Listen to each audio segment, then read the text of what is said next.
Priyadarshini cultural ഫോറവും palliative സൊസൈറ്റിയും ചേർന്ന് ആദരവ് സംഘടിപ്പിച്ചു. ശൂർനാട് വടക്ക് സംഘടിപ്പിച്ച പരിപാടി രമേശ് ചെന്നിത്തല MLA ഉദ്ഘാടനം ചെയ്തു. പ്രിയദർശിനി കൾച്ചറൽ ഫോറത്തിന്റെയും പ്രിയദർശിനി പാലിയേറ്റീവ് കെയർ സൊസൈറ്റിയുടെയും നേതൃത്വത്തിലാണ് ശൂർനാട് വടക്ക് തെക്കേമുറി റബ കൺവെൻഷൻ സെന്ററിൽ ആദരവ് സംഘടിപ്പിച്ചത്. ആദരവിന്റെ ഭാഗമായി SLC+2 പരീക്ഷകളിൽ ഉന്നത വിജയം നേടിയ വിദ്യാർത്ഥികളെ അനുമോദിച്ചു. MBBS ഉൾപ്പെടെയുള്ള ഉന്നത പരീക്ഷകളിൽ ബിരുദം നേടിയ പ്രതിഭാശാലികൾക്കും ആദരവൊരുക്കി.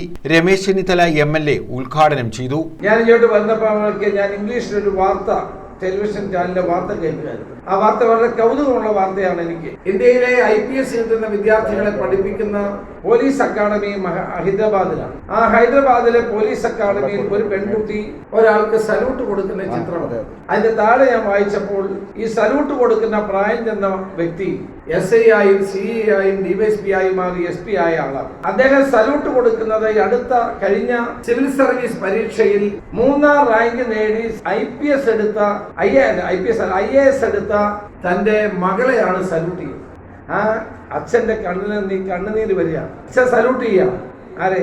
IAS-കാരിയായ മകളെ സല്യൂട്ട് ചെയ്യാം. Priyadarshini palliative care society president R Chandrasekharan അധ്യക്ഷത വഹിച്ചു. ഇന്നത്തെ ആ റാങ്കിംഗ് മേഖലയിൽ അല്ലെങ്കിൽ മാർക്കിന്റെ അടിസ്ഥാനത്തിൽ എല്ലാ വിഷയങ്ങൾക്കും A+ കിട്ടുക എന്ന് പറയുന്നത് നമ്മുടെ നാടിന്റെ ഏറ്റവും വലിയ ഒരു സൗഭാഗ്യമാണ്. അപ്പൊ കുഞ്ഞുങ്ങൾക്ക് അവർ പഠിച്ച് A+ കരസ്ഥമാക്കുമ്പോൾ അവരെ ഒന്ന് വിളിച്ചൊരു പൊതുവേദിയിൽ അനുമോദിക്കുക എന്നുള്ളത് നമ്മുടെ നാടിന്റെ ഏറ്റവും വലിയ ഒരു അഭിമാനകരമായ ഒരു സന്ദർഭമാണ്.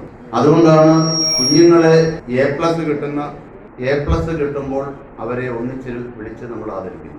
DCC president P Rajendra Prasad അനുമോദന പ്രസംഗം നടത്തി. P Venugopala Kurup, Ullas Kovoor, Dinesh Babu, S Sreekumar, R Nalinakshan, Villadan Prasannan, Suhail Ansari, Riyas പറമ്പിൽ തുടങ്ങിയവർ പങ്കെടുത്തു.